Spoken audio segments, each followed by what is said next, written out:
Donc, suite de la leçon, je vous ai demandé de faire ça, de 3. Montrer que la fonction grand F définie sur R par f de x égale à 1 tiers de x cube plus 1 demi de x carré plus x moins 3 est une primitive de la fonction f, grand F définie par petit f de x égale à x carré plus x plus 1. Donc, pour montrer qu'une fonction est une primitive d'une autre, il faut la dériver. Donc, soit on dérive grand F et qu'on trouve petit f, soit on dérive grand F et qu'on trouve petit f, c'est une primitive. Donc il faut dériver ça, donc c'est très simple. Donc quand on dérive, là je vais détailler. La dérivée de 1 tiers de x cube, c'est 1 tiers fois 3x carré, plus 1 demi fois 2x, plus 1 moins 0. Voilà, ça donne ça, ça donne ça, ça donne ça. Voilà, si vous avez un problème sur cette dérivée-là, vous pouvez m'envoyer un message. Donc grand f est une primitive de petit f. Donc u une primitive. Pourquoi u une primitive? Parce que là, à la place de moins 3, j'aurais pu mettre 15. Et en dérivant 15, ça fait aussi 0. J'aurais pu mettre 152, et en dérivant 152, ça fait 0. D'accord. En gros, là, le nombre, la constante, là, réelle, je peux mettre n'importe quelle constante, ça fonctionnera. Donc, il y a une infinité de primitives. C'est pour ça qu'on dit une primitive. Ensuite, question 4. Soit petit f et grand f, deux fonctions définies sur l'intervalle moins 1 plus l'infini par les deux expressions qu'on a là. Démontrer que grand f est une primitive de la fonction petit f sur moins 1 plus l'infini. Donc, c'est des questions type bac, ça. Donc, en gros, il faut dériver grand F et trouver petit f. C'est très simple. Grand F est de la forme U sur V avec U de x et 2x moins 1, V de x égale à x plus 1. Du grand classique, comme d'habitude. Voilà, ensuite on dérive 2x, 2x moins 1 et on dérive x plus 1, ça donne ça. Voilà, vraiment pas de problème. Ensuite, d'après le cours, la dérivée de U sur V, il faut mettre prime égale à U'V moins UV' sur V au carré. Je vous rappelle qu'ici, il faut mettre U de x, parce que c'est écrit en fonction de x. Il ne faut pas marquer juste U et V. Ensuite, la dérivée de grand F. Donc, U', donc 2 facteurs de x plus 1, moins, faites attention au moins ici, c'est comme ça avait un 1, donc moins 1. Donc 2x moins 1 fois 1 sur V au carré, donc x plus 1 au carré. Donc on a déjà le x plus 1 au carré. Il faut trouver ça, hein. Le but c'est de trouver ça. Donc quand on distribue le 2, bref, quand on distribue le 2, 2 fois x, ça fait 2. 2 fois 1, 2 fois x, ça fait 2x. 2 fois 1, ça fait 2. Je vais essayer de vous le faire ici, normalement.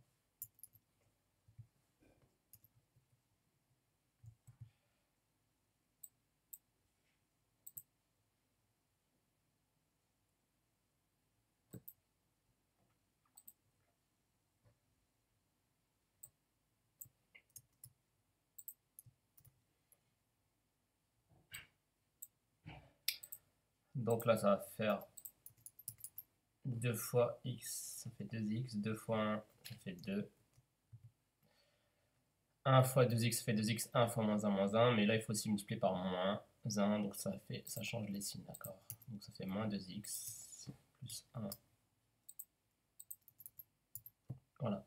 2x moins 2x, ça fait 0. Et 2 plus 1, ça fait 3. Voilà, c'est pour ça qu'on obtient ça. Et 3 sur x plus 1 au carré, ça donne petit f, c'est petit f. Donc la dérivée de grand f, c'est petit f, donc f est une primitive de petit f. Donc grand f est une primitive de petit f. Ensuite, la suite du cours, conséquence. Une fonction grand G définie sur l'intervalle AB par grand G de x égale à grand f de x plus k, k est un réel quelconque, est aussi une primitive de f sur l'intervalle AB. On dit qu'une primitive est définie à une constante près. Grand f est une primitive de petit f et toutes les primitives de petit f sont de la forme grand G de x égale à grand f de x plus k. C'est-à-dire qu'on peut toujours ajouter une constante, modifier la constante. Parce que quand on va dériver grand f, quand on va dériver k, la constante, ça va faire 0. Donc c'est pour ça que c'est à une constante près. Avec k appartenant à r. Ensuite, deuxième conséquence, la primitive qui s'annule en a est définie par l'intégrale de a à x f de t dt.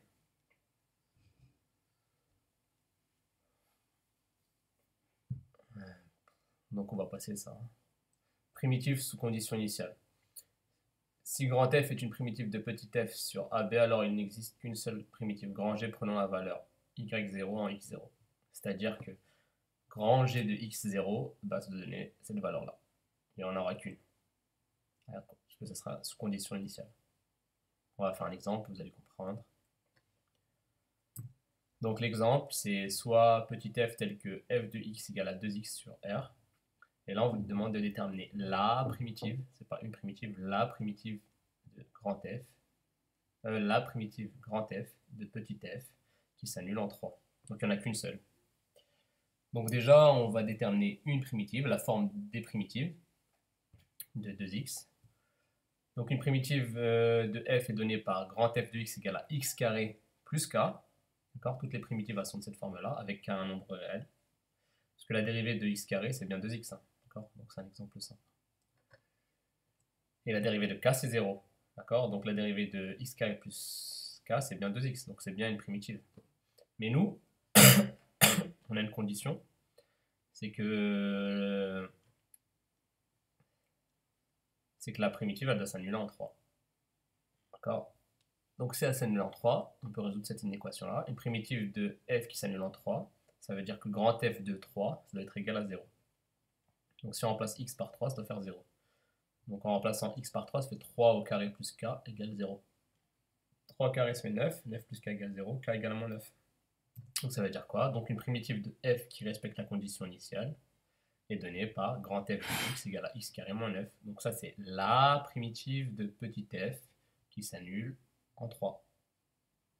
C'est la seule. Et quand on dérive bien x carré moins 9, ça fait bien 2x. Donc c'est bien une primitive de petit f. Et c'est la primitive qui s'annule en 3. Condition initiale, c'était ça, qui s'annule en 3. Ensuite, petit 1, existence de primitive. Condition d'existence. Toute fonction continue sur l'intervalle AB admet des primitives sur AB. D'accord. Petit 2, primitive visuelle. Donc il faut les connaître par cœur. Le tableau suivant est obtenu par lecture inverse du tableau des dérivées. D'accord. C'est très simple. Donc là, on a petit f de x, là, on a grand f de x. Et c, c'est une constante. Donc k aussi, c'est une constante. Donc la dérivée d'une une primitive d'une constante, k, ce sera kx. Pourquoi? Parce que quand on dérive kx, ça donne k. Mais attention, ça c'est une primitive, et donc en général, toutes les primitives, elles auront quelle forme? Kx plus c. Donc on peut toujours faire plus c. Parce que la dérivée de kx, c'est k, et la dérivée d'une constante, c'est 0. Donc quand on dérive ça, on a bien ça. En fait, ce qu'on va écrire dans cette colonne-là, lorsqu'on les dérive, on obtient la colonne de gauche. Donc maintenant, quelle expression on dérive pour obtenir x? Donc, c'est très simple, c'est 1 demi de x carré. Parce que quand on dérive x carré, ça fait 2x, et 1 demi fois 2, ça fait 2 sur 2, et 2 sur 2, ça fait 1. D'accord? 1 demi de x carré, je vous rappelle qu'on peut l'écrire comme ça, ou x carré sur 2, c'est la même chose. Parce que 1 fois x carré, ça fait x carré. D'accord? Et il ne faut pas oublier, plus c. Il faudra toujours rajouter plus c, parce que la dérivée d'une constante, c'est 0. Donc, ensuite, on va généraliser. Une primitive de x puissance n, elle s'écrit. Donc la première idée, c'est de mettre x puissance n plus 1, parce que quand on devra dériver x puissance n plus 1, ça va faire n plus 1 facteur de x puissance n. Donc on va bien avoir le x puissance n, mais n plus 1, là, il sera en facteur. Donc il faut enlever le n plus 1 en facteur. Donc pour enlever le n plus 1 en facteur, il va falloir diviser par n plus 1. Donc ça donne quoi? Ça fait 1 sur n plus 1 facteur de x puissance n plus 1, qu'on peut écrire comme ça. Et il ne faut pas oublier de rajouter le plus c. Ensuite, celui-ci, on va peu l'utiliser, mais il faut le savoir, vous le connaissez depuis la première. Quelle expression qu'on dérive pour obtenir ça? 1 sur 2 racine carrée de x, ben, tout simplement racine carrée de x. Quand on dérive racine carrée de x, c'est 1 sur 2 racine carrée de x. Vous l'avez appris en première, on ne l'a pas trop utilisé cette année. Et donc, il ne faut pas oublier le plus c. Quand on dérive cette expression-là, on obtient celle-ci. Je vous rappelle que c, c'est une constante. Ça peut être n'importe quelle valeur. 10, moins 3, 4 racines carrées de 6, 2 tiers. n'importe, pi. Ensuite, quelle expression faut-il dériver pour obtenir moins 1 sur x carré? Je vous laisse réfléchir. C'est 1 sur x. La dérivée de 1 sur x, c'est bien moins 1 sur x carré. Donc 1 sur x, c'est une primitive de moins 1 sur x carré, plus c. Quelle expression faut-il dériver? C'est ça qu'on dérive pour obtenir ça. Donc c'est e de x, la dérivée de e de x, c'est e de x. Donc une primitive de e de x, c'est e de x, d'accord? Plus c. Et une primitive de 1 sur x, quelle expression il faut dériver pour obtenir 1 sur x? Bah, c'est ln de x, puisque la dérivée de ln de x, c'est 1 sur x. C'est ln de x plus c.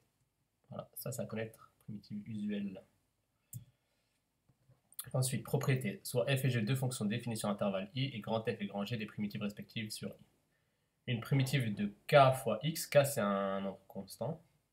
Donc une primitive de k fois x, ben c'est k fois fois une primitive de petit f, grand F. Et une primitive de f plus g, c'est grand F plus grand G. D'accord? Donc en gros, là, pour cette expression-là, si on veut une primitive de toute cette expression-là, ben en fait c'est une primitive de x cube moins une primitive de moins 5x carré, etc., etc. Donc en fait, il faut faire primitive de ça, primitive de ça, primitive de ça, primitive de ça. Et après faire la somme. Donc exemple, dans chaque cas, déterminer une primitive de la fonction f. Donc vous pouvez vous aider du tableau qu'on a vu, mais normalement c'est très simple, question de logique.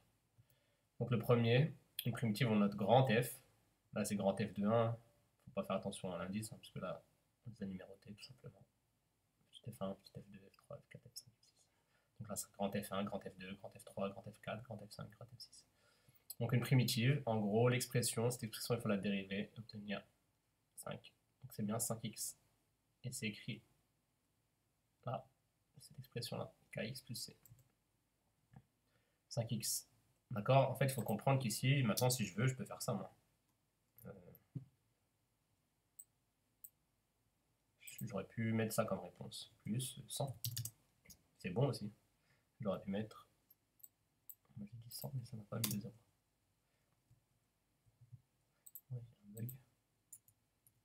J'aurais pu mettre plus 8, plus 1,5.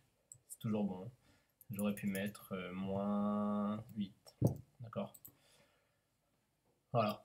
Donc, quand je dérive 5x moins 8, ça donne bien 5. Donc, cette expression-là, c'est bien une primitive. Une primitive. Même chose maintenant, le deuxième.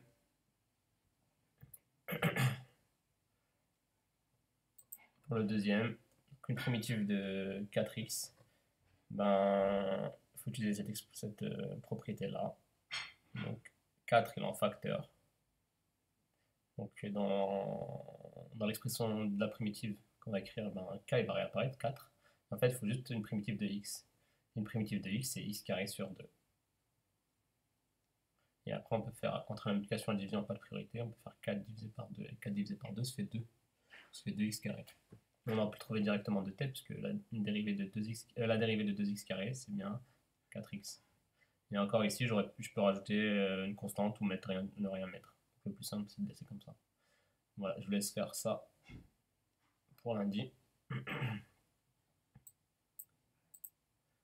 Faire ça aussi pour lundi. D'accord. Donc vous faites ça pour lundi. Et donc vous avez 1, 2, 3, 4, 5 questions à faire pour lundi.